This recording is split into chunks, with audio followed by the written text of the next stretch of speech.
Correct है ना? Mobile टेढ़ा है राजू।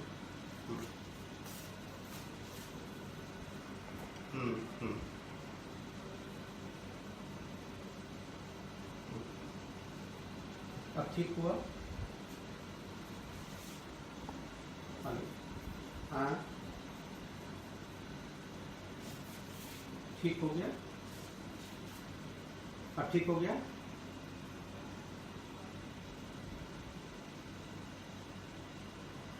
ओके ओके, ठीक ठीक।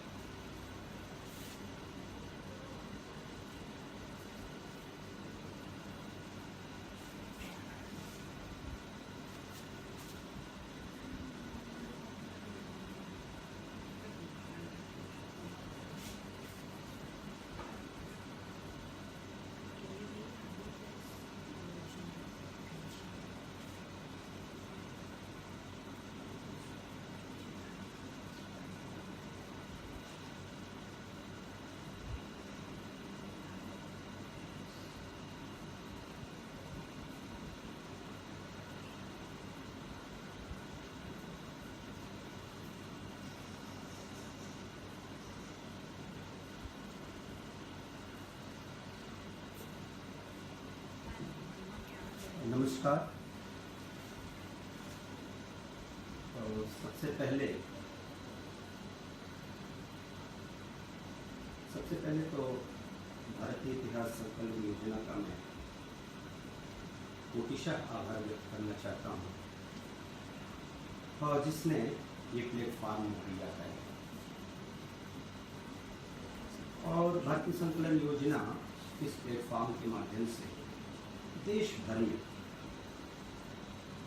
अपनी समूची अखंड यात्रा भारतीय इतिहास संकलन योजना के अस्तित्व में आने का हेतु क्या था, किस तरह से भारत के इतिहास को भारत की दृष्टि से, भारत की चेतना से, भारत की परंपरा बोध से उसको समझा जाए, और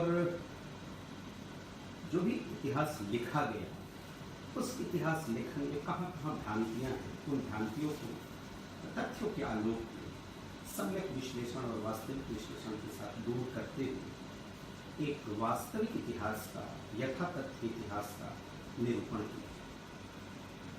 और भारतीय इतिहास संकलन योजना अपने विविध जो मुख्य रूप से 6 आयाम हैं, उन 6 आयामों की एक विस्तृत चर्चा के माध्यम से अपनी ऐतिहासिक दृष्टि और भारतीय इतिहास कोड को लोगों के बीच में, अध्येताओं के बीच में, इतिहासकारों के बीच में, आम जन के बीच में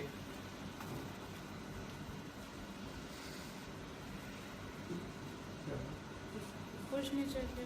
इसमें पॉज दिखा है, उन्होंने पॉज की थी उसको।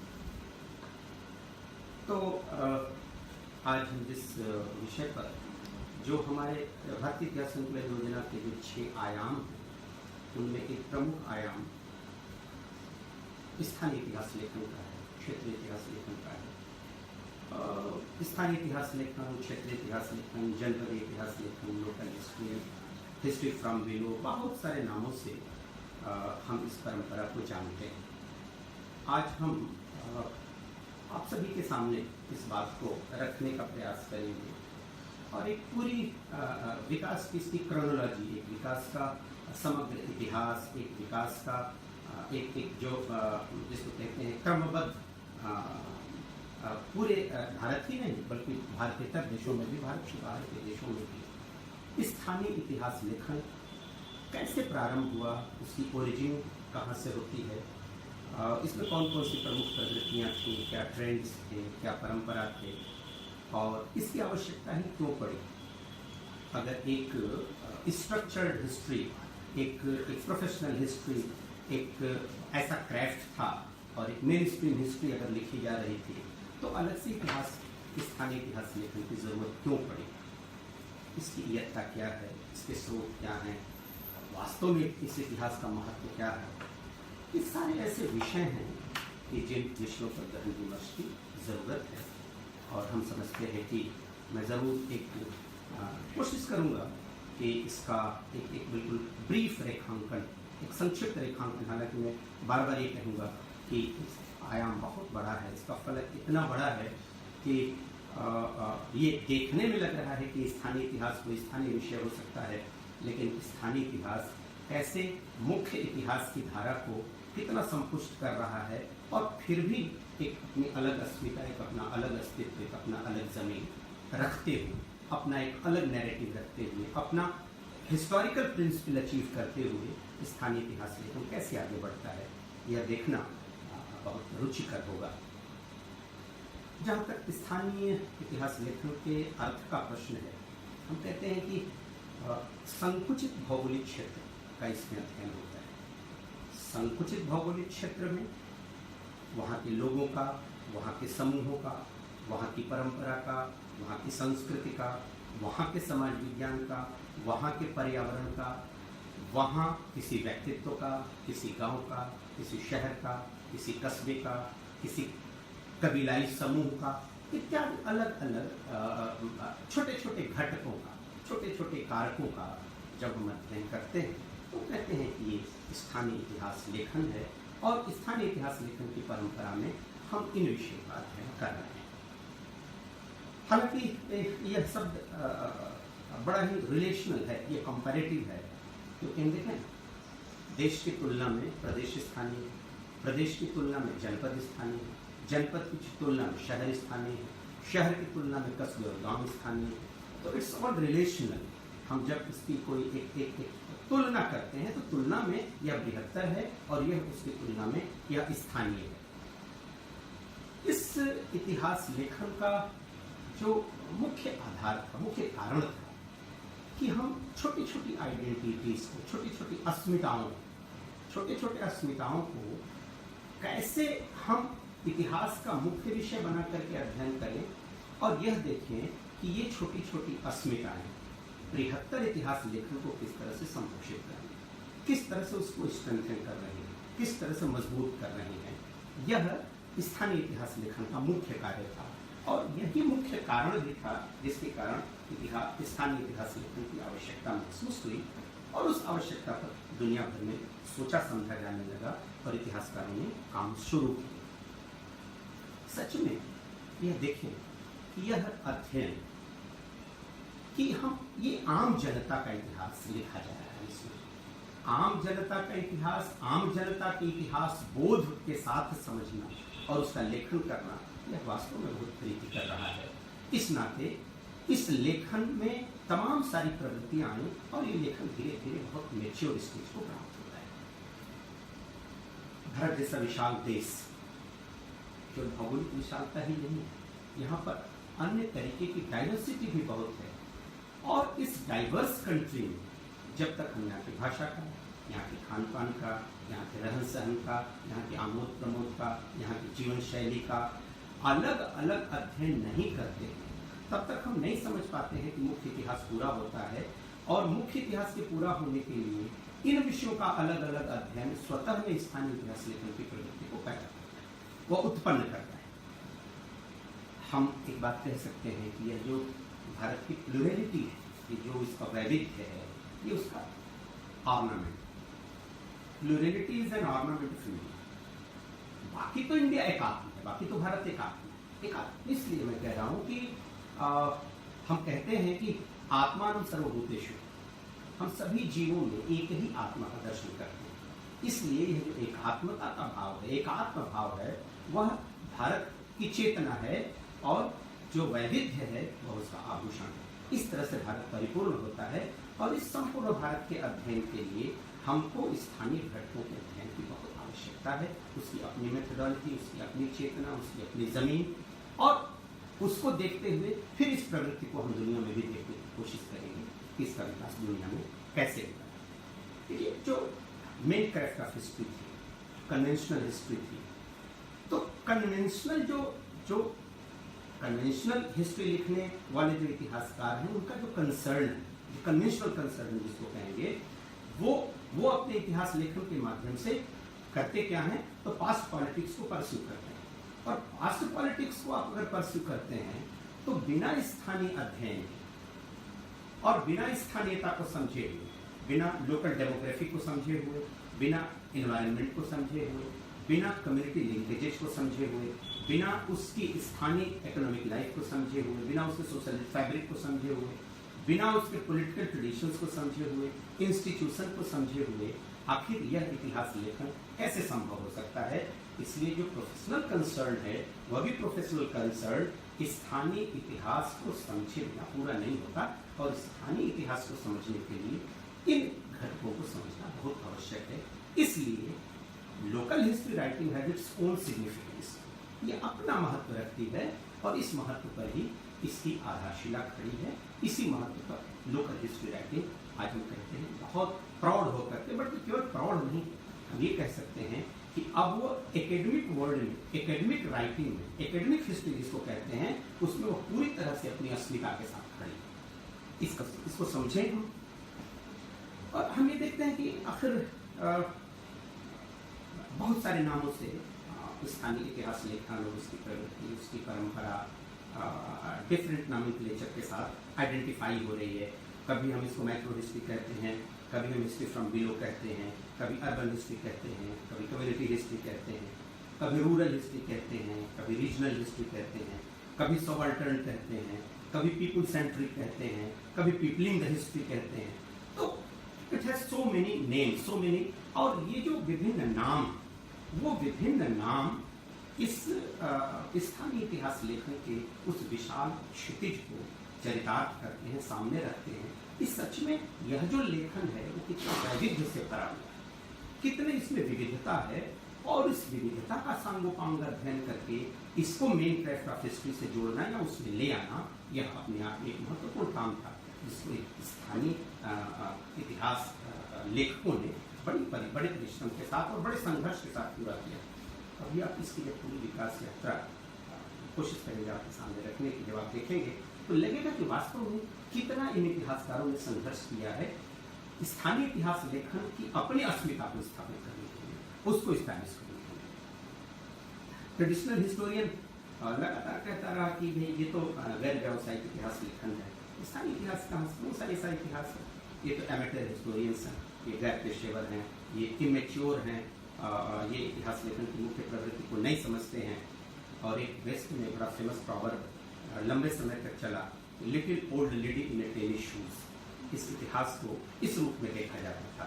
हालांकि मैं जब अभी इसके संपूर्ण क्षितिज को आपके सामने खोलूंगा तो लगेगा कि ये कितना डाइवर्स है और कितना ये आवश्यक इतिहास था, जो इतिहास लेखन भारतवर्ष में या दुनिया के अन्य देशों में शुरू हुआ। कैरोल कॉमन एक बहुत बड़ा नाम इस क्षेत्र में, जो अनडूइंग लोकल हिस्ट्री और अनडूइंग लोकल हिस्ट्री के माध्यम से उन्होंने इस इतिहास लेखन की प्रवृत्ति को आगे बढ़ाया।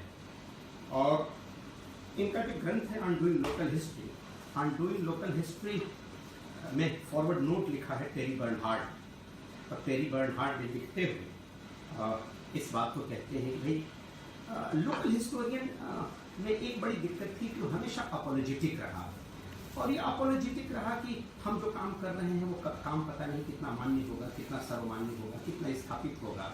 इसलिए बार बार वो अपने इतिहास लेखन को मुख्य इतिहास लेखन की प्रवृत्ति से जोड़कर देखता है, और हमेशा यह स्थापित करने की कोशिश करता रहा कि हमने जो ट्रेडिशनल या कन्वेंशनल क्राफ्ट ऑफ हिस्ट्री है, जो प्रोफेशनल क्राफ्ट ऑफ हिस्ट्री है, जो मेन स्ट्रीम हिस्ट्री, उस इतिहास लेखन को हमने बड़ी मदद की। अभी यह जो भाव था वो मदद का भाव था, अलग सेल्फ आइडेंटिटी या सेल्फ एंटिटी का भाव नहीं था कि हम अपने अस्तित्व के साथ खड़े हैं, बल्कि हम इसलिए खड़े हैं कि हम मुख्य इतिहास लेखन की धारा को बड़ा मजबूत कर रहे हैं। तो इसलिए लगता था कि जब भी वो काम कर रहा है तो कोई छोटा काम कर रहा है, जबकि इसका क्षितिज बहुत बड़ा, इसका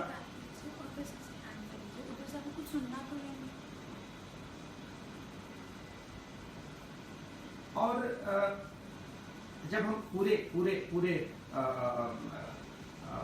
दुनिया में इसको हम रेखांकित करने की कोशिश करते हैं, देखने की कोशिश करते हैं, तो हम ये देखते हैं कि 16th सेंचुरी ऑनवर्ड इसके विकास के कई स्टेजेस हमको दिखते हैं। इंग्लैंड, फिर फ्रांस, तदुपरांत उत्तरी अमेरिका, और 16वीं शताब्दी तक आते आते स्थानीय इतिहास लेखन एक फ्लरिशिंग प्रैक्टिस के रूप में सामने आ जाता है और इतिहास लेखन का आयाम संपूर्ण समाज और उसके साथ बदलते हुए संदर्भों के साथ इतिहास लेखन, स्थानीय इतिहास लेखन का भी संदर्भ बदलता हुआ दिखता है। जैसे हम इंग्लैंड की बात करें, इंग्लैंड में आप देखेंगे कि स्थानीय इतिहास लेखन के पीछे जो प्रवृत्तियां क्रियाशील थी उसके पीछे सबसे इंपॉर्टेंट बात थी इंटरेस्ट इन नोबिलिटी, जो कुलीनता बोध था। और कुलीनता बोध में था क्या? इसमें किन किन विषयों का अध्ययन होता था? चर्च का, पादरी का, जागीर का, गढ़ का, किला। ये प्रारंभिक विषय ऐसे थे स्थानीय लेखन में इंग्लैंड में जिनका अध्ययन हो रहा था और इस अध्ययन के लिए जो स्रोत सामग्री थी वो क्या थी? तो परंपरा, विश्वास, वहां के स्थानीय आलेख, स्थानीय लेखन। आप देखें, एक तरफ इंग्लैंड में परंपरा, विश्वास और मिथकों को लेकर स्थानीय इतिहास लेखन अपनी जमीन तलाश रहा था और स्थानीय इतिहास लेखन आगे बढ़ रहा था। लेकिन भारतवर्ष में वही पश्चिम के इतिहास का, जब पुराणों की बात आती है तो मिथक करके दरकिनार करते हैं। जब बहुत बड़े लोक साहित्य का जो संच हमारे यहाँ है, जब वो इतिहास की सामग्री या इतिहास के स्रोत बनने की बात भारतीय करता है तो कहते हैं ये तो वर्नाक्यूलर है। अपने यहाँ परंपरा को, अपने यहाँ फेथ को, अपने यहाँ मिथक को आधार बना करके वो इतिहास गढ़ रहा था, लेकिन भारतवर्ष में उसको मिथक करके किनारे कर रहा था। ये दो तरीके की जो दृष्टि थी ये बहुत साफ, और ये केवल यही नहीं, तो जस्ट मैं आइडेंटिफाई कर रहा हूँ। आप समूचे इतिहास लेखन की परंपरा में देखेंगे तो ये दोहरी, ये वैधि दृष्टि वेस्ट के हिस्टोरियंस की दिखाई देती है। और कई बार तो जो भारत के हिस्टोरियंस ऐसे हैं जो इनका पृष्ठपोषण करते हैं वो भी इसी प्रकार की दृष्टि से पूरी हमको दिखाई देते हैं। उत्तरी अमेरिका में आप देखें, भारत, आप देखिए इंग्लैंड में तो चर्च विषय था, पादरी विषय था, जागीर विषय थे, लेकिन जब आप अमेरिका में देखेंगे तो स्थानीय इतिहास का विषय वहाँ के स्थानीय कृषक थे। जो सक्सेसफुल पीजेंट्स था उसका इतिहास लिखा जा रहा था, जो सक्सेसफुल प्रोफेशनल था, जो व्यवसायी था, उसका मर्चेंट था, उसका इतिहास लिखा जा रहा था। और हम ऐसे में देख रहे थे कि 19वीं शताब्दी के मध्य तक आते आते यह जो स्थानीय इतिहास है अमेरिका का, वो एक राजनैतिक और राष्ट्रीय मिथक का सृजन कर रहा है। यह बहुत बड़ा फर्क था जहां पर वो धीरे धीरे इतिहास पहुंच रहा था। और हम देखेंगे कि थॉमस जेफरसन के जो भूमिगत कृषक थे, जो रिपब्लिकन सोसाइटी के रीढ़ कहे जाते थे, किस तरह से अमेरिका के स्थानीय इतिहास लेखन में उनका अध्ययन प्रचुर मात्रा में किया जा रहा था। जो विषय बन रहे थे, इसको ऐसे बस जो स्थानीय इतिहास लेखकों के द्वारा जो सोर्स इस्तेमाल किया जा रहा था वह सोर्स आर्काइवल रिकॉर्ड्स था, वहाँ के स्थानीय दस्तावेज थे, कुछ लोकल पब्लिकेशंस थे, लोकल पब्लिकेशंस के साथ साथ कुछ म्यूजियम की चीज़ें थी, कुछ पुरानी परंपराएं थी। ये सब कुछ मिला करके एक स्थानीय इतिहास का नया नैरेटिव हमारे सामने आ रहा था और ये उनके लेखन में हमको देखने को मिला। वो नए नैरेटिव का निर्माण इन स्रोतों से हो रहा है। हम इसमें दो नाम लेना चाहते हैं, कॉमेन का और सैमुअल का। ये तो ऐसे प्रसिद्ध इतिहासकार थे जिन्होंने ये जो प्रारंभिक इतिहास लेखन था, लोकल हिस्ट्री राइटिंग, जो प्रारंभिक लोकल हिस्ट्री राइटिंग थी, इस प्रारंभिक लोकल हिस्ट्री राइटिंग के टोन को सेट, हालांकि आप देखेंगे टोन बिल्कुल सेट हो गया था, लेकिन बहुत लंबे समय तक ये स्थायी नहीं रहा। इसमें एक विचलन हमको दिखता है, एक विघटन दिखता है। क्योंकि हुआ क्या कि जैसे जैसे कॉमर्शियलाइजेशन बढ़ा, जैसे जैसे प्रेजुडिसेस बढ़े, जैसे जैसे लोगों के समूहों के अपने अपने उत्कृष्टता बोध बढ़े, तो इसमें क्षरण हमको दिखता है, इसमें डिक्लाइन दिखता है कि यह जो टोन अपसेट हो गया था इतिहास लेखन का, अब इसको मैच्योर हिस्ट्री राइटिंग, जो मैच्योर एकेडमिक हिस्ट्री राइटिंग को, लोकल हिस्ट्री राइटिंग को जाना चाहिए था, वो अब थोड़ा सा विघटित होता है, अपनी जगह से हिलता है। हालांकि बहुत जल्दी फिर वो अपनी जमीन हासिल करता है।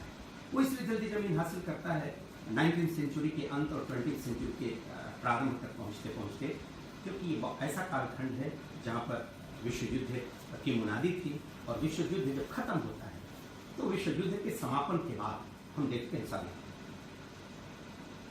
कि बहुत बड़े पैमाने पर ट्रांसफॉर्मेशन होता है। वो ट्रांसफॉर्मेशन सोशल भी होता है, वो ट्रांसफॉर्मेशन कल्चरल भी होता है, वो ट्रांसफॉर्मेशन इकोनॉमिक भी होता है। और इतने बड़े फलक पर इस ट्रांसफॉर्मेशन के नाते नए क्षितिज खुलते हैं, नए गवाक्ष खुलते हैं, नई टेक्नोलॉजी आती है, नया प्रोफेशनलिज्म आता है। ये सारा कुछ मिल करके इस इतिहास लेखन को फिर से गति देता है और हम कहते हैं कि अब इस इतिहास, जो स्थानीय इतिहास लेखन लग रहा था कि थोड़ा सा व्यालोडित हो रहा है और अपनी जगह से हट रहा है, संकट से ग्रस्त हो रहा है, वो फिर से रिवाइव होता है, वो फिर से उठ खड़ा होता है और फिर से वो अपने लिए एक बड़ा फलक तलाश करता है और उस पर आगे बढ़ता है। हम देखेंगे आप कि जो स्थानीय इतिहासकार था, वो जो अर्ली सेटलर्स थे, उनकी हिस्ट्री को कमेमोरेट करने लगा था। देखिए अब वो आगे चल रहा है, अब वो कैसे आगे बढ़ रहा है और अर्बन हिस्ट्रीज जो अब लिखी जानी शुरू हुई, उसमें उन सवालों को प्रमुखता दिया गया या उन प्रश्नों के साथ अब अर्बन हिस्ट्रीज आई कि भाई अर्बन हिस्ट्रीज के जो निर्माण करता है, जो छोटे छोटे समूह इस शहरी समूह को, इस शहरी समाज को निर्मित करते हैं, उनके अपने सवाल क्या हैं, उन छोटे समूहों के अपने सवाल क्या हैं जो बड़े फलक पर बड़े शहरी समाज का निर्माण करता है, और इस आधार पर उनका सामाजिक इतिहास क्या है, उनका आर्थिक इतिहास क्या है, उनकी चेतना का इतिहास क्या है, उनकी अपनी फीलिंग क्या है, अपनी संवेदना क्या है, ये सब कुछ स्थानीय इतिहास में दर्ज होने लगता है। एक बात बहुत रिमार्केबल करना चाहता हूं कि यहां पहुंचते पहुंचते स्थानीय इतिहास लेखन अब केवल पास्ट को डॉक्यूमेंट नहीं कर रहा है, बल्कि वह अपनी परिभाषा गढ़ रहा है, अपनी अभिव्यक्ति खुद कर रहा है, वो अपने इंटरप्रिटेशन के साथ आगे आ रहा है, अपने नैरेटिव, अपने कंप्लीट नैरेटिव के साथ वो आगे आ रहा है। अब केवल वो डॉक्यूमेंटेशन नहीं है, बल्कि उसका अपना विश्लेषण है, उसके अपने विवरण हैं, उसके अपने आधार हैं, उसकी अपनी पहल है, और उस पहल के साथ उनको स्थानीय इतिहास लेखन यहाँ पहुंचते पहुंचते दिखाई देता है। हालांकि इतना कुछ करने के बाद भी हम ये देखते हैं कि इस इतिहास की आलोचना भी, इस इतिहास लेखन की, इसकी प्रवृत्ति की, इसके ट्रेंड की आलोचना भी होगी। स्वाभाविक समालोचक होंगे, और इन समालोचकों में वेस्ट में एक बड़ा नाम था फ्रैंक फ्रोएली का। तो फ्रैंक फ्रोएली एक बात बार बार कहते हैं कि स्थानीय इतिहास लेखन हमारी एकाग्रता को भंग कर देता है। जो मेन स्ट्रीम हिस्ट्री थी, उस मेन स्ट्रीम हिस्ट्री की जो एकाग्रता है, और कहते क्या है कि भाई जो हमारा इतिहास बोध था, टोटेलिटी का, जो समग्रता में इतिहास को देखने का हमारा बोध था, ये उसको डिस्ट्रक्ट करता है। और केवल इतना ही नहीं डिस्ट्रक्ट करता है, बल्कि जो लोगों के अनुभव थे, पीपल्स एक्सपीरियंस इन टोटेलिटी, जो समग्रता में लोगों के एक्सपीरियंस थे, और इतना ही नहीं बल्कि जो एक हिस्टोरिकल थॉट प्रोसेस जिसको हम कहते हैं, उस हिस्टोरिकल थॉट प्रोसेस को भी डिस्ट्रक्ट करता है। यानी हमारी एकाग्रता को, हमारे इतिहास में हमारे सोचने की जो हमारी परंपरा थी, इतिहास बोध जो हमारा था, उस इतिहास बोध को समग्रता में जो लोगों के अनुभव थे, उन सबको ये बड़ा परेशान करता है। इसलिए यह इतिहास लेखन बहुत समादरणीय नहीं है, बहुत प्रशंसनीय नहीं है, बहुत पूजनीय नहीं है। हालांकि इस तरह की आलोचना चलती रही और स्थानीय इतिहास लेखन अपनी जमीन तलाशता रहा और अपनी जमीन को बहुत मजबूती से अब वो धीरे धीरे पुष्ट कर रहा था। इस समय एक बहुत बड़ा टर्निंग पॉइंट आता है अमेरिका में, और ये टर्निंग पॉइंट इतना महत्वपूर्ण है। आप यहाँ देखेंगे कि किस तरह से इतिहास लेखन राज्य और संस्थाओं के साथ संबंधित होकर के स्थानीय इतिहास लेखन खड़ा होता है। पहला एसोसिएशन बनता है दुनिया में, American association for state and local history. अब देखिए कि किस तरह से यह संस्था बनी, और इसके बाद इसके अनुकरण पर तमाम संस्थाएं बनती हैं, तमाम संस्थाओं का फॉर्मेशन होता है जो स्थानीय इतिहास लेखन को पुश करती हैं और आगे ले जाती हैं। इस कालखंड में इंग्लैंड में पहुंचते पहुंचते आप देखेंगे तो स्थानीय इतिहास लेखन वहाँ के कॉलेजेस और विश्वविद्यालयों के सिलेबस में है। यह बहुत बड़ी बात होती है। भारतवर्ष में आज भी लोकल हिस्ट्री एक सब्जेक्ट ऑफ हिस्ट्री पाठ्यक्रम में नहीं, लेकिन उस जमाने में भी इंग्लैंड में पाठ्यक्रम में समाहित हो जाती है। और हम अमेरिका और इंग्लैंड के दोनों में देखते हैं तो ये बहुत स्पष्टता से देखते हैं कि अब इसकी अपनी मेथडोलॉजी, जिसको हम कह सकते हैं कि स्थानीय इतिहास लेखन का अपना शोध प्रविधि पूरी तरह से हमारे सामने है। अपनी इम्फेसिस के आधार पर स्थानीय इतिहास लेखन आगे बढ़ रहा है। फ्रांस में एक बहुत बड़ा टर्निंग पॉइंट इसको मिलता है। फ्रांस में जब हम देखते हैं स्थानीय इतिहास लेखन को, तो ये पाते हैं कि यह अब मुख्य इतिहास लेखन का हिस्सा हो गया है। और मुख्य इतिहास लेखन ने इसको इस तरह से अडॉप्ट किया है कि इसके विषयों को अब मुख्य इतिहास लेखन में जगह मिली। जैसे demographic studies, demographic studies local history writing का सब्जेक्ट था, लेकिन अब ये डेमोग्राफिक स्टडीज मुख्य इतिहास लेखन का विषय हो गया और उसमें विस्तार से इसका अध्ययन बढ़ा और लोगों की रुचि भी बढ़ी। और साथ ही दुनिया के विविध अन्य क्षेत्रों में भी, अन्य मुल्कों में भी इसी प्रकार की प्रगतियां और उनका विकास हमको देखने को मिलता है। और सही में बड़ा अच्छा लगता है कि वंचित समूह, वंचित क्षेत्र, वंचित स्थानीयता, ये सब कुछ अब इतिहास का विषय बन रहा था, इतिहास की मुख्य धारा में खड़ा था। वे लोग जो इतिहास के हाशिए पर खड़े होकर के टकटकी लगाकर देख रहे थे कि ये जो इतिहास हम पढ़ते हैं, लिखते हैं, जो समझते हैं, उसमें हम कहाँ, आज वो अब उसमें अपने को देखते, अपने को पाते थे कि मेरा इतिहास है, ये हमारे होने का इतिहास है, हमारी सभ्यता, हमारी संस्कृति, हमारी परंपराएं हैं। तो हम अपनी परंपराओं को देख रहे हैं, हम अपनी लिगेसी को इसमें देख रहे हैं। विरासत का इतिहास हमेशा बहुत महत्वपूर्ण होता है। और अब वो हाशिए पर खड़े हुए लोग इतिहास की मुख्य धारा के लोग होते हैं और अपनी विरासत का अध्ययन और अध्यापन इस इतिहास लेखन की प्रविधियों के माध्यम से वो कर रहे हैं। एक बहुत बड़ा चेंज इस कालखंड में अफ्रीका में आता है और हम कहते हैं कि पॉलिटिकल असर्शन, और एक पॉलिटिकल असर्शन इस बात को लेकर के होता है, सोचिए पहली बार ये सारी चेतना विश्व में जागृत होती है। अफ्रीका कहते हैं कि हमारा जो अपना इतिहास था, हमारे बोध का जो इतिहास था, तो अभी तो गोरे लोगों ने लिखा, क्योंकि म्युनिसिपल कॉर्पोरेशन में जो अथॉरिटीज थी वो व्हाइट्स थे, उनका डोमिनेंस था। हमने तो अपने देश के इतिहास को लिखा ही नहीं, जिसको हम समझते हैं कि हमारी विरासत का इतिहास है, हमारी धरोहर का इतिहास है, हमारी लिगेसी का इतिहास है। तो वो असर्शन इसको रिफ्यूट करता है, इसको खारिज करता है और कहता नहीं, हम अपना इतिहास स्वतः लिखेंगे और उस इतिहास में वह अपने को टटोलेगा अपने सही वास्तविक अर्थों में। और ये वास्तविक अर्थ हमको अफ्रीका में देखने को मिलता है। और निफ्टा गोडेल कहते हैं कि इस पूरे अभियान का नेतृत्व करता था और इसके बाद तो बहुत सारे लोग इसमें आए। अमेरिका और ऑस्ट्रेलिया, जब ये अफ्रीका में यह आंदोलन शुरू होता है तो उसका प्रभाव अमेरिका और ऑस्ट्रेलिया में भी पड़ता है। अमेरिका और ऑस्ट्रेलिया में भी काले लोग आगे आते हैं और आगे आकर के वो अपना इंडिजिनस हिस्ट्री स्वतः लिखने की वो पहल शुरू करते हैं। और पहल शुरू नहीं करते बल्कि उसमें दखल देते हैं और अपना इतिहास स्वतः लिखना शुरू करते हैं। आप देख रहे हैं कि किस तरह से ट्रेंड बदल रहा है, किस तरह से परंपराएं बदल रही हैं, किस तरह से प्रगतियां आ रही हैं और किस तरह से स्थानीय इतिहास धीरे धीरे धीरे धीरे धीरे धीरे एक मेन हिस्ट्री का स्वरूप धारण कर रहा है और कितना मजबूती से वो आगे बढ़ रहा है।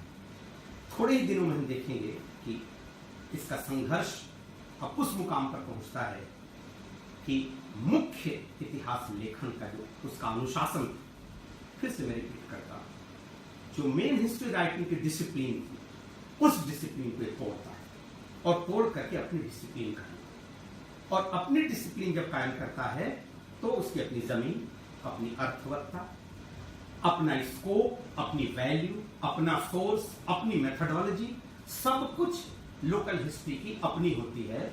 और हम इस बात को बहुत बल देकर के कहना चाहते हैं कि वो पहले से और अधिक सिग्निफिकेंट होकर के उभरता है इतिहास लेखन के क्षेत्र में।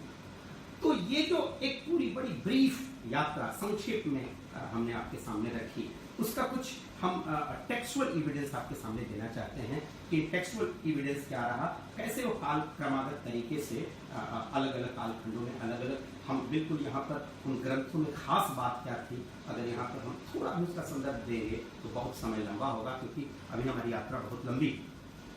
हम जल्दी से केवल उन टेक्स्ट को आपके सामने केवल उद्धृत करेंगे, रेफर करेंगे। अगर अमेरिकन लोकल हिस्ट्री में हम देखें तो सबसे पहले हम अर्न्स्ट लुडविग का नाम लेंगे, bibliography literature of American local history 1846। फिर उसके बाद जॉर्ज कैलकट और डेविड वन टेसल, ये मिड 19th सेंचुरी के राइटर हैं जो इसी इतिहास परंपरा को आगे बढ़ाते हैं। फिर डेविड रूसो आता है जो एंग्लो अमेरिकन टाउन हिस्ट्रीज लिखता है। फिर मार्टी मायरन आते हैं जो नियर बाई हिस्ट्री।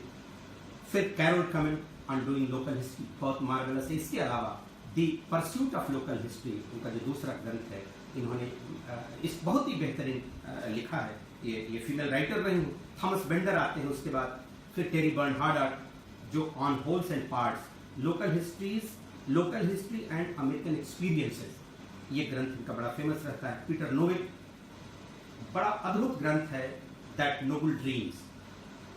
देखें इतिहास के ग्रंथों के नामकरण कैसे कैसे और इसके माध्यम से लोकल हिस्ट्री राइटिंग कौन सा क्षितिज, कौन सा आकार ले रही है। Richard D brown, micro history and the post modern challenge, और एलन फिट्जपैट्रिक का अद्भुत वर्क है हिस्ट्रीज मेमोरी। अब देखिए इतिहास की स्मृतियों पर हिस्ट्री ऑफ हिस्ट्रीज मेमोरी। अब इस प्रकार के ग्रंथों के साथ एकदम नए इंटरप्रिटेशन के साथ लोकल हिस्ट्री राइटिंग अपना कलेवर ग्रहण कर रही है। जब हम ब्रिटिश कॉलोनियल लोकल हिस्ट्री को देखना शुरू करते हैं तो सबसे पहले हम उसमें पर्सनल अकाउंट्स को लेते हैं। आप देखेंगे, केवल मैं रेफर करूंगा कि कैसे पर्सनल अकाउंट्स, ठीक है वो पास्ट को डॉक्यूमेंट कर रहा है, लेकिन वो कैसे आधार बन रहा था। और ब्रिटिश कॉलोनी में पहला प्रकाशित जो स्थानीय विवरण था, जिसको एक वर्जीनियन लेखक ने सबसे पहले लिखा, कैप्टन जॉन स्मिथ, 1608 में। और a true relation of such occurrences and accidents of note as hath happened in Virginia since the first planting of that colony, ये उनका टेक्स्ट था। इसके बाद विलियम ब्रैडफोर्ड 1630 प्लेमाउथ प्लांटेशन पर आते हैं, फिर जॉन डसन आते हैं, हिस्ट्री ऑफ कैरोलिना, फिर मैरी रोलिंसन आते हैं। इनके बड़े इंपॉर्टेंट ग्रंथ हैं। एक बहुत ही इंपॉर्टेंट है, कई इनके टेक्स्ट हैं, the sovereignty and goodness of God, ये 1682 में। फिर John William, the redeemed captive returning to Zion, ये 1707 में बड़ा चर्चित टेक्स्ट रहता है। ये सारे पर्सनल अकाउंट्स थे, और सारे पर्सनल अकाउंट्स वो एक पास्ट को डॉक्यूमेंट करने का आधार बन रहे थे। थोड़ा और आगे बढ़ते हैं तो एडवर्ड एस मॉर्गन, इन्होंने historians of early new England, और ये कहते हैं कि जो अर्ली न्यू इंग्लैंड था उसमें अब उपनिवेश का इतिहास लिखा जाने लगा था, कॉलोनियल हिस्ट्री लिखी जाने लगी थी, और ये स्थानीय इतिहास लेखन में इस विषय ने अपनी एक संपूर्ण जगह बना लिया था। देखिए कि धीरे धीरे इतने सारे संघर्षों और इतने सारे पड़ावों को पार करते हुए अपने प्राथमिक अवस्था से लेकर के बिल्कुल प्रकर्ष तक पहुंचते हुए अब स्थानीय इतिहास लेखन बहुत मेच्योर हो चुका था। उसमें कंटेक्चुअलाइजेशन साफ साफ दिख रहा था, और लोकल हिस्ट्री राइटिंग अपना एम्स, अपना ऑब्जेक्ट, अपना स्कोप, अपना सोर्स, अपना पर्पस, अपना मेथड, अब सब कुछ हासिल कर लिया था। और केवल हासिल ही नहीं किया था, बल्कि वो पूर्व में जो उसने यात्रा शुरू की और यहाँ तक पहुँचते पहुँचते उसने सब कुछ बदल लिया था, और अब वो बिल्कुल प्रोफेशनल कैलिबर में सामने खड़ा था, और दुनिया भर में तमाम नए अध्ययनों को खोल रहा था, और अपने विषय में, अपने क्षेत्र में उसको समाहित करके उसकी डिटेलिंग कर रहा था, उसका समग्र अध्ययन कर रहा था। 1950-60 में एक घटना होती है, और बड़ी महत्वपूर्ण घटना है, कि जो प्रोफेशनल हिस्टोरियंस था वेस्ट का, वो पूरी तरह से लोकल हिस्ट्री राइटिंग को हो जाता है, और अब वो कहता है कि अब हम स्थानीय इतिहास लेखन के रूप में काम करेंगे, और उन्हीं विषय वस्तुओं को लेकर के वो इतिहास लिखने लगता है। इससे होता क्या है कि जो स्थानीय लेखन था, उस स्थानीय इतिहास लेखन को व्यावसायिक फल प्राप्त होता है, एक प्रोफेशनल प्लेटफॉर्म प्राप्त होता है, जिसमें सोशल स्टडी नए तरीके की होने लगती है, विमेन्स हिस्ट्री नए तरीके से सामने आता है, अर्बन हिस्ट्री बिल्कुल नए तरीके से सामने आती है, इन्वायरमेंटल हिस्ट्री बिल्कुल नए तरीके से सामने आती है, इंडिजिनस हिस्ट्री बिल्कुल नए तरीके से सामने आती है। और इतना ही नहीं, और तमाम इंपॉर्टेंट स्टडीज जैसे माइक्रो हिस्ट्री, जैसे कम्युनिटी हिस्ट्री, जैसे एथनो हिस्ट्री, अब स्थानीय इतिहास लेखन के महत्वपूर्ण विषय बन जाते हैं। आप देखेंगे, आपको मैं समझता हूँ कि मैं जरूर स्पष्ट कर पाया हूँगा कि प्रारंभ से लेकर के और यहाँ तक पहुँचने में स्थानीय इतिहास लेखन ने कैसे कैसे परंपरा और कैसे कैसे विषय वस्तुओं को लेकर के अपनी जमीन को, अपने कलेवर को मजबूत किया, संपुष्ट किया। हम थोड़ा सा कम्युनिटी हिस्ट्री को देख लेंगे, कम्युनिटी हिस्ट्री किस तरह से स्थानीय इतिहास लेखन के मुख्य विषय में आई और उसने क्या किया। छोटे छोटे समूहों का इसने अध्ययन किया। और ईपी थॉमसन 1963 में the making of the English working class, the making of the English working class, ये इतना इंपॉर्टेंट है, इसको इस रूप में आप समझेंगे कि अभी तक जो क्रांतियों का इतिहास पढ़ा लिखा जा रहा था, फ्रांस की क्रांति हुई, फ्रांस की क्रांति के कारण क्या थे और परिणाम क्या हुआ, औद्योगिक क्रांति के कारण क्या थे और परिणाम क्या हुआ। लेकिन अब यहां पर दृष्टि ये बदल रही है कि आखिर इन क्रांतियों में छोटे छोटे समूह जो शामिल हुए उनकी क्या चेतना है, उनकी वजहें क्या थी, वो किस सोच से शामिल हुए, वो क्या पाना चाह रहे थे, उनके ऑब्जेक्टिव क्या थे, और वो जिस ऑब्जेक्टिव को लेकर के शामिल हो रहे थे वो कितना अचीव की। अब इस तरह से वर्किंग क्लास का, इस तरह से जो कार्यकारी समूह है, उन कार्यकारी समूहों का अध्ययन इस लोकल हिस्ट्री में शुरू हुआ, जो एकदम नया डायमेंशन था। और इसके लिए जो नई मेथडोलॉजी लोकल हिस्टोरियंस ने अडॉप्ट की, तो दुनिया भर में उसको बहुत सराहा गया। निश्चित रूप से बहुत बड़ा काम था, जिसमें महिलाओं का, श्रमिकों का, छोटे छोटे समूहों का बड़ा ही डिटेल इतिहास, और इस परंपरा को विलियम सिलॉग और रॉबर्ट सी टॉम्बले, doing local and a tale of two towns, इन दोनों इतिहासकारों ने दो बड़े महत्वपूर्ण ग्रंथ लिखे, और इसमें पूरी मेथडोलॉजी को उन्होंने नरेट किया, और उस मेथडोलॉजी को लेकर के लोकल हिस्ट्री आगे बढ़ रही थी। अब थोड़े ही दिनों में देखेंगे 1970 के आसपास पहुंचते पहुंचते दुनिया में कम्युनिटी हिस्ट्री की बाढ़ आई, और हर जगह कम्युनिटी स्टडी अब इस रूप में स्थानीय इतिहास लेखन का विषय बन करके वो मुख्य इतिहास लेखन के क्षितिज को प्राप्त कर रही थी। पेरी मिलर और इलियट मॉरिसन ये बड़े महत्वपूर्ण थे, जिन्होंने नए इंग्लैंड के समूहों के जीवन दशा का नए तरीके से अध्ययन किया। तमाम इस तरह की राइटिंग्स आई। हम एक लाइन में ये कहेंगे कि ये जो कम्युनिटी हिस्ट्री थी इतनी महत्वपूर्ण होकर के उभरी कि अब स्थानीय इतिहास लेखन अपने हिस्टोरिकल प्रिंसिपल को अचीव कर लिया था यहाँ पर। ये बहुत बड़ी बात होती है, क्योंकि हिस्टोरिकल प्रिंसिपल कोई भी राइटिंग एक दिन में अचीव नहीं करती, उसके पीछे वर्षों का अथक प्रयास और उसका इतिहास होता है।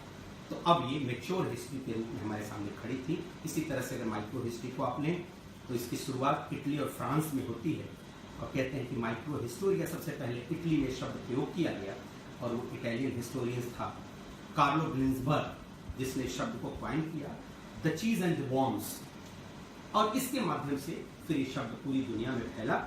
और देखिए माइक्रो हिस्ट्री में भी आप छोटे छोटे, माइक्रो हिस्ट्री का जो सबसे प्रमुख काम था वो ये था कि किसी कंटेक्स्ट स्पेसिफिक का अध्ययन करके, किसी छोटी सी घटना का अध्ययन करके मुख्य घटना या मुख्य संस्कृति तक पहुंचना, इंडिविजुअल के अध्ययन से समग्रता के अध्ययन तक पहुंचना। अभी तक इतिहास क्या था, फ्रॉम अपर टू बिलो, हम ऊपर से नीचे आते थे। अब जिसको हम कहते हैं कि हिस्ट्री फ्रॉम बिलो, अब वो नीचे से। अभी मैं बताऊं, दुनिया में तमाम ग्रंथ, जैसे ईपी थॉमसन का विंग्स एंड हंटर्स, जेमन डेविस का एक बड़ा फेमस ग्रंथ है culture and society in early modern France, ये सारे ऐसे ग्रंथ थे जिन्होंने छोटे छोटे इंडिविजुअल या किसी एक घटना से समग्र संस्कृति को पकड़ने का प्रयास किया। भारतवर्ष में भी तमाम ऐसे अध्ययन हुए हैं। अभी एक रिसेंट अध्ययन हुआ खजुराहो पर, जो खजुराहो के अध्ययन का विषय बिल्कुल इतर था, और उस खजुराहो अध्ययन में जो खजुराहो के मंदिरों पर जो इंस्ट्रूमेंट बने हुए म्यूजिकल, तो उन म्यूजिकल इंस्ट्रूमेंट से केवल म्यूजिक की परंपरा को नहीं स्केच किया, बल्कि, और जबकि वो बहुत कम है, संख्या में बहुत कम है, उन म्यूजिकल इंस्ट्रूमेंट से स्थानीय संस्कृति और उस स्थानीय संस्कृति को, उस एथनो कल्चर को समझते हुए चंदेलास कल्चर तक जाने का प्रयास। आप देखें ये इतिहास एक छोटी सी चीज से लेकर के किस तरह से फोक कल्चर से लेकर के रॉयल कल्चर को नरेट करने की कोशिश करता है। यह जो एथनिसिटी थी और एथनिक हिस्ट्री थी, जो माइक्रो हिस्ट्री थी, जिसने स्थानीय इतिहास के मुख्य विषय वस्तु के रूप में अपना स्थान बनाया, और तमाम इतिहासकारों ने, तमाम लेखकों ने इसमें बड़ा श्रम किया। इसने सही मायने में स्थानीय इतिहास को एकेडमिक हिस्ट्री का क्षितिज दे दिया। अभी तक स्थानीय इतिहास, लोकल हिस्ट्री राइटिंग अकादमिक हिस्ट्री राइटिंग नहीं मानी जाती थी, लेकिन जब ये पूरी मैच्योर, अपनी मेथोडोलॉजी, अपने स्कोप, अपने वैल्यू और अपने सोर्सेज के आधार पर खड़ी हुई, उस बेसिस पर खड़ी हुई, तब अब इसको एकेडमिक हिस्ट्री का दर्जा प्राप्त हुआ। यह बहुत बड़ा परिवर्तन था, और इस परिवर्तन में ब्राउन की माइक्रो हिस्ट्री और लॉरेंस थैचर की midwife's tale in the life of Martha Ballard, ये ग्रंथ बहुत महत्वपूर्ण है। और इस रूप में स्थानीय इतिहास लेखन की प्रवृत्ति दुनिया में हमने कोशिश किया, अमेरिका में, इंग्लैंड में, फ्रांस में, अफ्रीका में, ऑस्ट्रेलिया में, इटली में, किस तरह से ये पूरा पश्चिमी जगत किस तरह से स्थानीय इतिहास लेखन की परंपरा को, उसकी प्रवृत्ति को, उसके विषय को, उसमें होने वाले परिवर्तनों को from very early to till वो आगे बढ़ा रहा है। अब भारत को थोड़ा सा समझने की जरूरत है। और ऐसा नहीं कि इन सारे इतिहास लेखनों से ये जो आधुनिक इतिहास लेखन थे, फिर मैं अपने शब्द को दोबारा कहूँ कि ये जो आधुनिक परंपराएं थी स्थानीय इतिहास लेखन की, हम भारत की पारंपरिक जो इतिहास लेखन की परंपरा थी, जिसमें पारंपरिक रूप से लोकल हिस्ट्री राइटिंग हो रही थी, मैं भी उसकी बात नहीं कर रहा हूँ। हम केवल मॉडर्न लोकल हिस्ट्री राइटिंग की बात कर रहा हूँ। भारतवर्ष में भी इसको तमाम नामों से पीपल सेंट्रिक हिस्ट्री और जनाभिमुख इतिहास, जनोन्मुख इतिहास, जनता का इतिहास, सबऑल्टर्न इतिहास, उपाश्रय इतिहास जिसको कहते हैं, इन सारे नामों से, सारे अभिधानों से भारतवर्ष में स्थानीय इतिहास को जाना और समझा जाता है। भारतवर्ष में बहुत काम हुआ। भारतवर्ष में भी ऐसा नहीं कि स्थानीय इतिहास पर बहुत काम नहीं हुआ। केरल में, अरुणाचल में, तमिलनाडु में बहुत काम हुआ।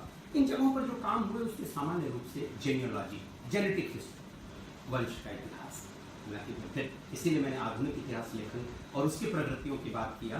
जैसे ही हम वंश इतिहास लेखन की बात करेंगे तो हमारे सामने पुराण आएंगे जो कहता है कि सर्गस्य प्रतिसर्गस्य वंशम मनमंतराणि च वंशानुचरितम च पुराणम पंचलक्षण। वंश लेखन और वंशानुचरित तो हमारे यहाँ एक बड़ी लंबी परंपरा थी, बड़ी लंबी प्रवृत्ति थी इस इतिहास लेखन की।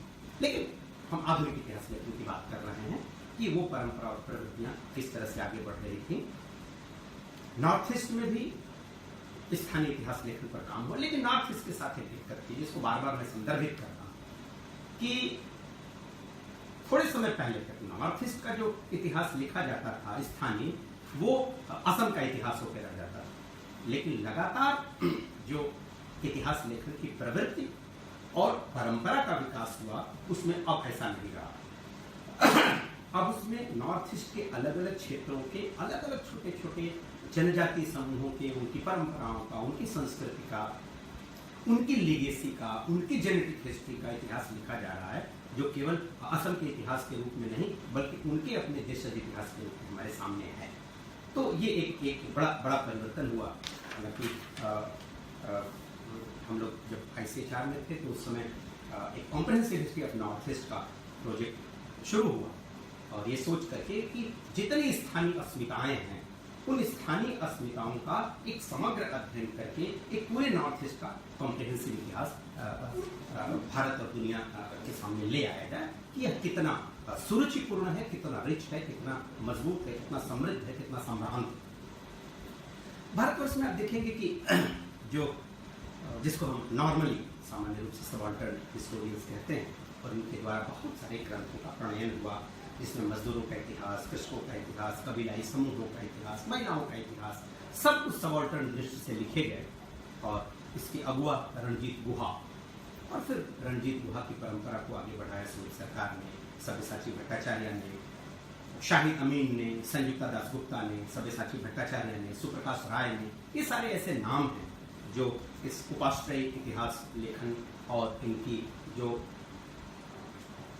वामपंथी, मुख्य रूप से वामपंथी इतिहास लेखन की जो प्रवृत्ति इसमें थी, वो वामपंथी इतिहास लेखन से समकृत थे, वामपंथी विचारधारा से संबंधित थे ये सारे के सारे हिस्टोरियंस। भारतवर्ष में किन प्रवृत्तियों ने स्थानीय इतिहास लेखन को आगे बढ़ाया और क्या उनकी उपलब्धियां थी, उनका नजरिया क्या था, उनका दृष्टिकोण क्या था, यह देखना और समझना भी अपने आप में एक रोचक है। बहुत संक्षेप में हम इसकी बात करना चाहते हैं। हमने कहा कि जो जन केंद्रित इतिहास है, पीपल सेंट्रिक हिस्ट्री, तो पीपल शब्द इतिहास में सबसे पहले हम देखते हैं कि जर्मनी का जिमरमैन इसने इस शब्द को प्रयोग किया और इसके बाद ईपी गेजर ने इसमें history of the Swedish people और ईपी गेजर के बाद पैलेटी आते हैं जो हिस्ट्री ऑफ द चेक पीपल। इसके बाद तो बहुत सारे ऑथर्स हैं जो ग्रीन हैं, short history of the English people. People शब्द, लोक शब्द, जन शब्द को आधार बना करके जन केंद्रित इतिहास लिखने की परंपरा बाहर शुरू हुई। भारत में जब आप देखेंगे तो भारतवर्ष में जो स्थानीय इतिहास लेखन की प्रगतियां या परंपराएं थी उसमें कुछ विचार बड़े महत्वपूर्ण थे। जैसा कि मैंने पहले कहा कि जो मार्क्सवादी इतिहास लेखन है उसने इस बात को उद्घाटित करने का प्रयास किया अपने तरीके से। और इसके साथ साथ एक अनल विचारधारा है जिन्होंने मातहतों का, सबऑर्डिनेट का हिस्ट्री, सबऑर्डिनेट क्या सोचता है, उसका क्या चिंतन है, वो कैसे अपनी संस्कृति का निर्माण करता है। एक ये भी विचारधारा भारतवर्ष में क्रियाशील थी। एक संस्कृतिवादी थे जो ये कहते थे भाई जिस ग्रुप का हम अध्ययन कर रहे हैं वो जो समूह है उन समूहों पर जो कोई भी विचार या कोई भी संस्कृति जो इम्पोज की जाती है, imposition of ideas and imposition of culture, वो केवल वो ग्रुप उसको मूक दृष्टा उसका नहीं है, केवल उसको देखता नहीं, बल्कि जो ग्रुप, जिस ग्रुप पर ये इम्पोज किया जा रहा है वो समूह स्वतः अपनी संस्कृति का निर्माता है। और जो स्वतः अपनी संस्कृति का निर्माता है उसका अध्ययन इस दृष्टि से होना चाहिए स्थानीय इतिहास लेखन में। तो इसको हम जन केंद्रित इतिहास करेंगे। तो ये विविध प्रकार की प्रवृत्तियां हमको देखने को मिलेंगी। एक आप देखेंगे जिसको हम सबऑल्टर्न हिस्टोरियन कहते हैं, ये वामपंथी या मार्क्सवादी इतिहास चिंतन की धारा से संपृक्त थे और इतिहास की व्याख्या, इतिहास का निरूपण उस रूप में कर रहे थे। अनल अपने तरीके से कर रहा था, संस्कृतिवादी अपने तरीके से कर रहा था। दक्षिणपंथी इतिहासकारों का भी बहुत योगदान रहा और दक्षिणपंथी इतिहासकारों ने जो आम जनता का इतिहास लिखा, जो स्थानीय, जो लोकल हिस्ट्री राइटिंग की, उसमें कहीं भी राजनीति की जगह नहीं थी, लेकिन उनकी आलोचना क्या होती है बड़ी बड़ी महत्वपूर्ण है। इसको समझना बहुत महत्वपूर्ण है। ये समझेंगे तो भारतीय परंपरा को हम समझेंगे कि भाई ये जो दक्षिणपंथी इतिहास लिख रहा है इसमें कहीं पर वर्ग संघर्ष नहीं, कहीं पर कॉन्फ्लिक्ट ऑफ आइडियाज नहीं। ये भारत की जमीन वर्ग संघर्ष की जमीन नहीं है। भारत का जो आदि चिंतन है वो वर्ग संघर्ष को नहीं प्रमोट करता, वो तो वर्ग सामंजस्य को प्रमोट करता है, वह तो समाना भाव को प्रमोट करता है, वह तो समान मंत्र समिति समान इस भाव को प्रमोट करता है। वह आइडियाज ऑफ कॉन्फ्लिक्ट को नहीं प्रमोट करता, बल्कि आइडियाज का वो स्वागत करता है। वो तो नीति नीति कहता है, वो तो मुंडे मुंडे मते भिन्ना की बात करता है। भाई ठीक है, सबकी अलग अलग मति हो सकती है, लेकिन सबका इस गुलदस्ते में समादर है। हम सभी विचारों का स्वागत करते हैं। अगर ऐसा नहीं होता तो वेद लिखे जा रहे थे और वेदों के विरोध करने वाले लोगों को वेदों में ब्रह्मविश कह करके उनको जगह दी गई। अगर ये होता कि भाई ये कॉन्फ्लिक्ट ऑफ आइडियाज को प्रमोट करना है तो उनको वहां जगह नहीं मिलती। और दूसरा आरोप ये लगता है कि भाई जो दक्षिणपंथी इतिहासकार है वो परिवार, फैमिली जो इंस्टीट्यूशन है उसको बड़ा आदर्शीकृत करता है, बड़ा डिग्निफाई करता है। और जो लेन देन की परंपरा है उनको दिखती ही नहीं कि ये शोषण पर आधारित है। ये लेन देन पारस्परिक है। परिवार और पारस्परिकता को समझने की जरूरत है। यह शोषणात्मक नहीं है, ये शोषण पर आधारित नहीं है। यह पारस्परिकता है। जो हमारी विलेज कंटेंट, जो विलेज सस्टेन्ड या विलेज जो हमारी सेल्फ कंटेंट विलेज इकोनॉमी थी वो पारस्परिकता से ही जुड़ी हुई थी। हम एक दूसरे के जरूरत को आपस में लेन देन से पूरा करते थे। वो एक्सप्लॉयटेशन नहीं था, वो शोषण नहीं था।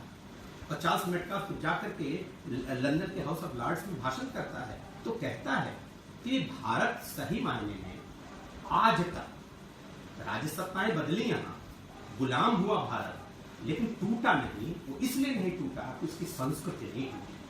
और संस्कृति क्यों नहीं टूटी? कि संस्कृति एकात्म थी। ये तब तक नहीं समझ पाएगा कोई जब तक भारत की संस्कृति को नहीं समझेगा। और गांव इसलिए नहीं टूटे कि परिवार नहीं टूटे। ये दो बात वो जाके एडमिट करता है। और यहाँ पर वामपंथी इतिहासकार कहता है कि ये तो परिवार को बड़ा, परिवार है क्या?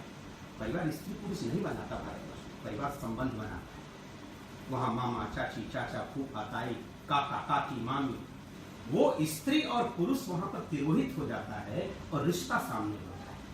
वो फैमिली क्रिएट करता है। और इससे जो परिवार सृजित होता है, इसीलिए भारत का परिवार पितृ प्रधान होता है, मातृ प्रधान होता है। जहां पर मुखिया बाप है, मुखिया माता है, वो पैट्रियार्की और मैट्रियार्कल नहीं होता है, वो पितृ सत्तात्मक और मातृ सत्तात्मक नहीं होता है। क्योंकि सत्ता क्या है? To occupy the resource.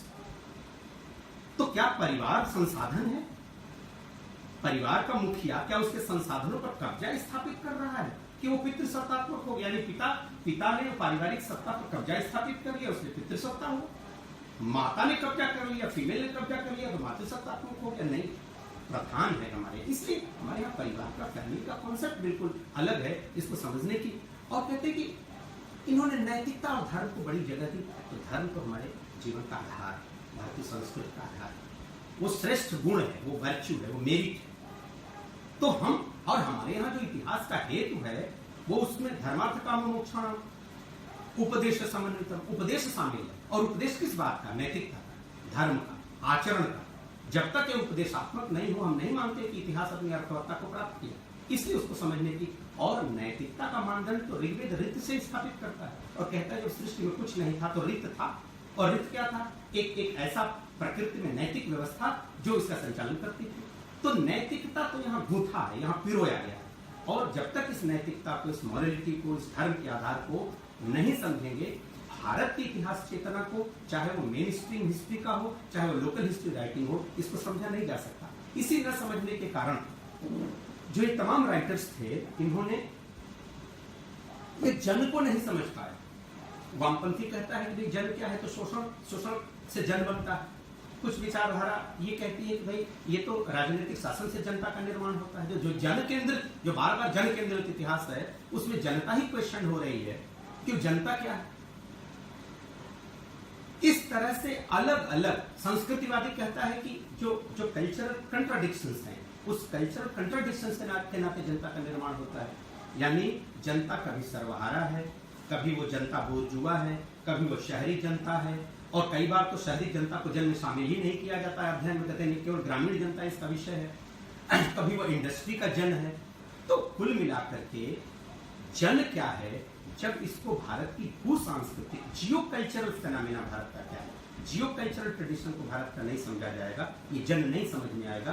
क्योंकि भारत की जो भू सांस्कृतिक अवधारणा है उसमें एक भू, एक जन और एक संस्कृति।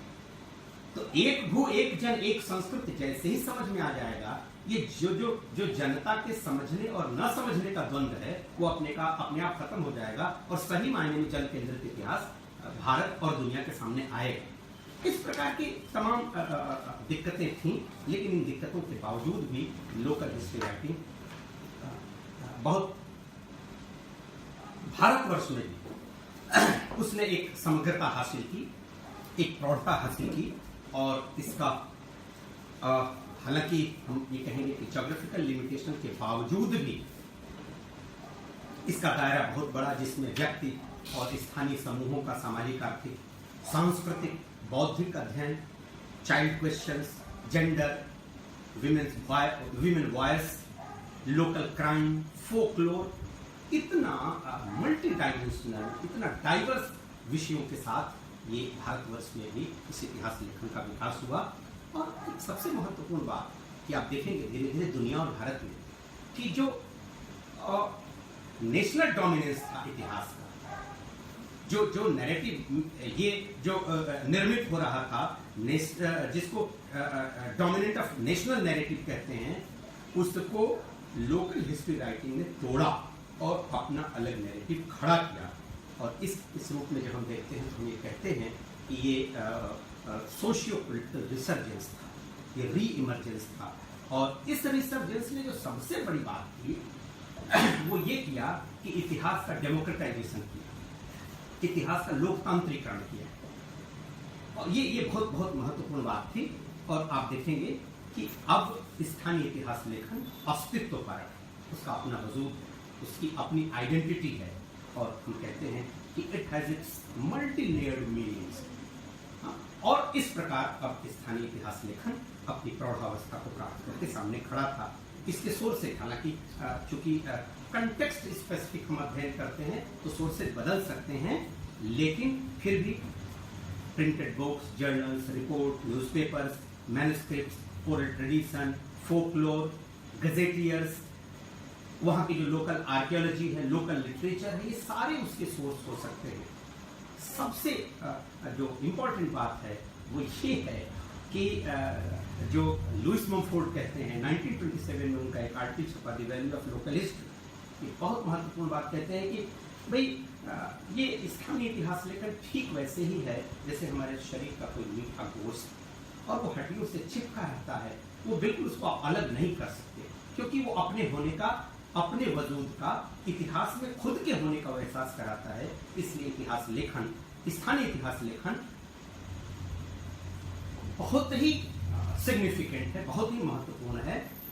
इसमें जो सबसे इंपॉर्टेंट सोर्स है जो ओरल ट्रेडिशन, ओरल हिस्ट्री जिसको हम कहते हैं, उसका ठीक से यदि उपयोग हो तो ये हमेशा स्थानीय इतिहास लेखन को प्रमोट करेगा।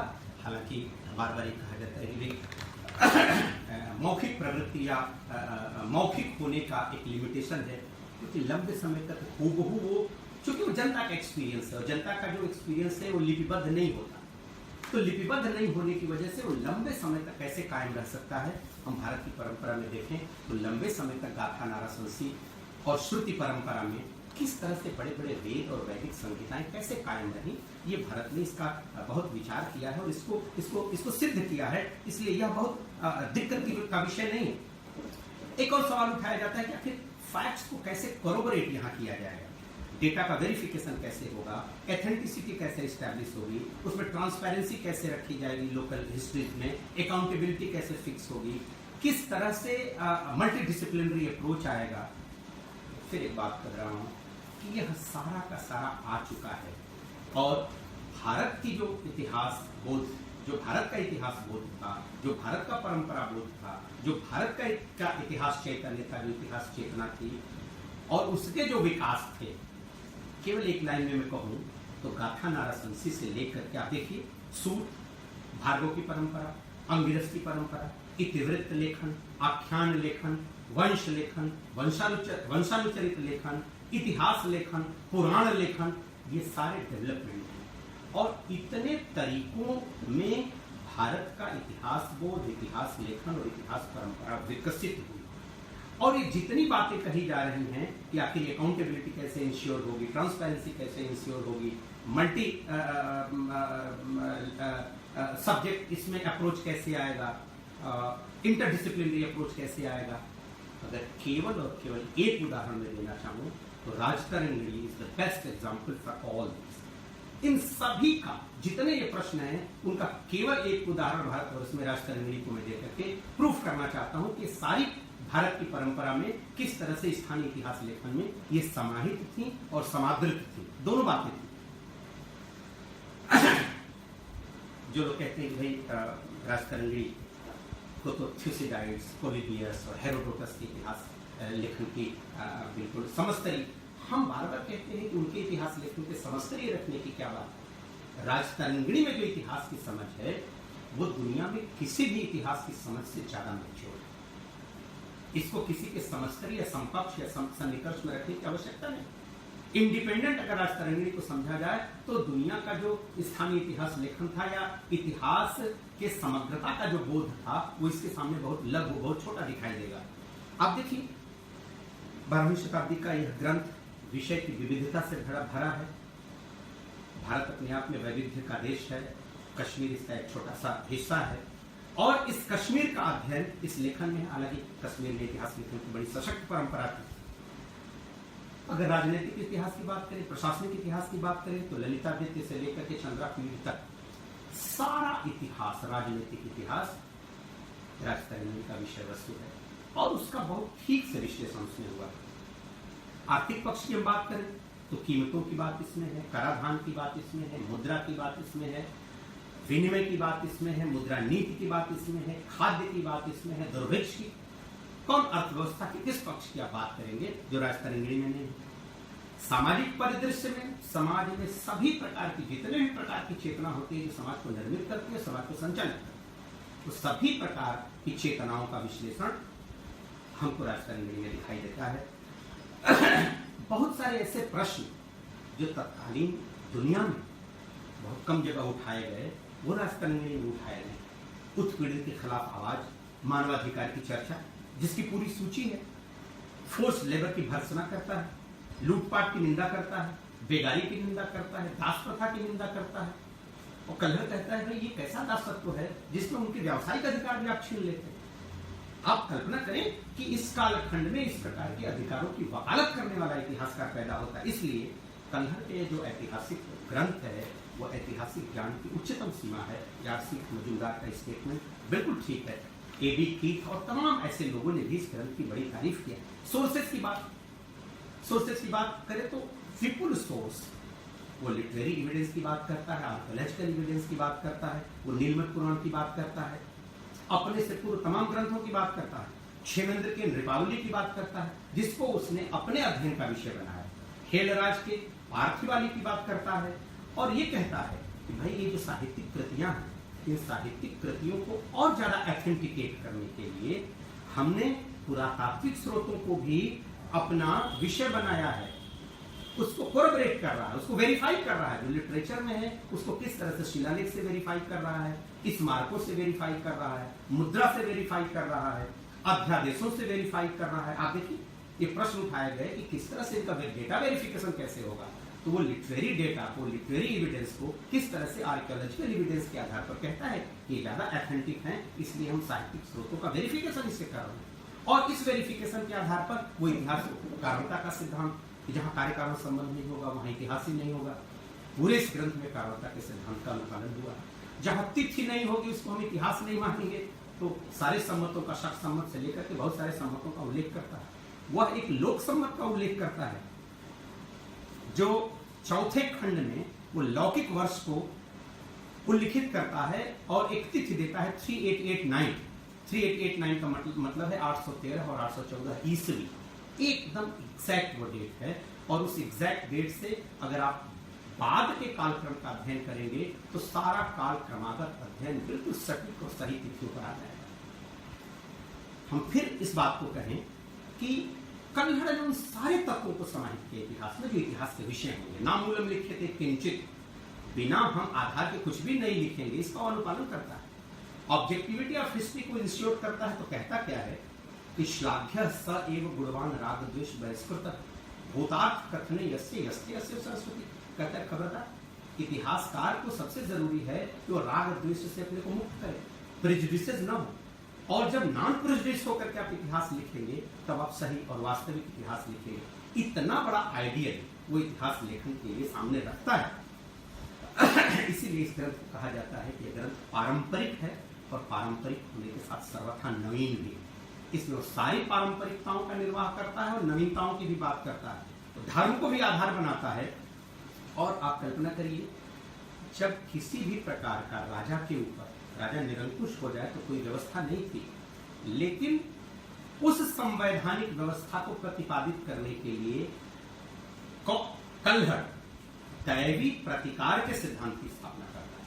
कहता है कि राजा निरंकुश हो गया क्योंकि राजा काल से कारणम है, वह तो उसके शब्द कानून है। अगर यह राजा को हो जाए और इसके आधार पर वो दम्भी हो जाए, राजक हो जाए, तो राजा को हटाया कैसे जाएगा? तो उसके लिए सिद्धांत रचता है। हालांकि सिद्धांत की रचना कौटिल्य भी करता है। इस सिद्धांत की रचना हमारे वैदिक संहिताओं में भी है। समिति को राजा को निर्वाचित करने का अधिकार था और राजा को पदच्युत करने का भी अधिकार था। तो उसी परंपरा का संवहन करते हुए वो दैवी प्रतिकार के सिद्धांत की स्थापना करता है कि राजा अगर अराजक हुआ, अगर ऑटोक्रेसी आ गई, अगर वह डिक्टेटर हो गया तो उसको कैसे पदच्युत किया जाएगा, क्योंकि वह जनता का सेवक है, उसे मालूम होना चाहिए। आप कल्पना करिए कि राजतंत्र में राजा के ऊपर कोई संवैधानिक अंकुश स्थापित किया जा सके, ये दुनिया में कहीं नहीं हुआ। लेकिन भारतवर्ष के परंपरागत इतिहास लेखन, स्थानीय इतिहास लेखन, और यह इतिहास लेखन इतना समग्र था कि राष्ट्रीय इतिहास की जो मुख्य धारा थी उसको मजबूत कर रहा था, उसको संपुष्ट कर रहा था। और इस रूप में इतिहास, स्थानीय इतिहास लेखन की परंपरा को कल्हड़ संपुष्ट करता है। और भारतवर्ष में तो इसको कहते हैं कि मैत्राणी संहिता से लेकर के मैंने सब ग्रंथ भरे हुए हैं कि कितना ज्यादा डेमोक्रेटाइजेशन था। और अनुशासन की स्थापना के लिए वो संहिता कहती है यदि किसी राज्य में कोई कौवा हलवाहे को चोंच मार दे तो यह राजा की जिम्मेवारी होती है। और ये समझना चाहिए कि राजा ने राज्य में अनुशासन नहीं स्थापित किया, कौवा मार दिया हलवाहे को। आप देखिए कि जो वेलफेयर स्टेट की थियरी है वो भारत की चेतना में वो वेलफेयर स्टेट का विधान कितना बड़ा, कितना समृद्ध है। 12 प्रकार की रत्नी मिल करके राजा को निर्वाचित करती थी और मैत्राणी संहिता यहाँ पर कहती है कि 12 रत्नों में 4 नारी होनी चाहिए। 33% की बात उस जमाने में, हजारों वर्ष पहले की चेतना में।